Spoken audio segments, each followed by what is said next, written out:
समस्त भाई और भौणी मानक मोर नमस्कार। यही घटना जहाँ देखी से दिन सबू लोक मोहन माझी को नाना प्रकार निंदा करते, नाना प्रकार मंतव्य देते।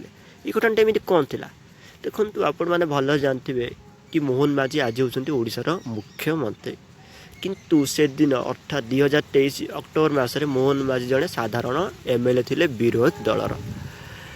कहगला कि मोहन माझी एवं मुकेश महालिंग जी एवं स्वास्थ्य मंत्री अच्छा ये दुज मिसिकी बाचस्पति उपर को डाली फोपाड़े से ये घटना ओडिशा रे बहुत चर्चा रही है, कारण महिला बाचस्पति उपर ये आचरण शोभनीय नुहे। नाना प्रकार लोक आपको निंदा करते, फलस्वरूप ये दुज विधायक को से सस्पेंड कराइला विधानसभा।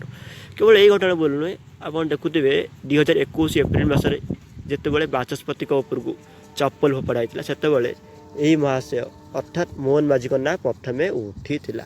ठीक अच्छे थे शुण्य से लोक आपको नहीं कौन कही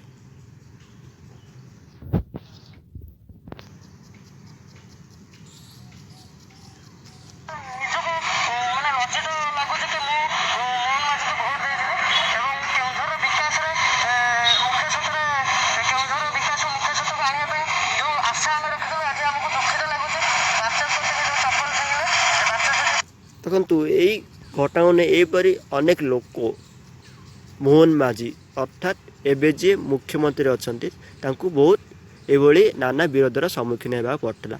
चप्पल फोपाड़िया हो कि बाचस्पति उपर डाली फोपाड़िया हो, यह कौन शोभनीय आचरण कि? तो यही टॉपिक को लेकिन आप मोहन माझी को कौन कहे देखु मुझे टॉपिक को शेष कर समस्त को मोर नमस्कार।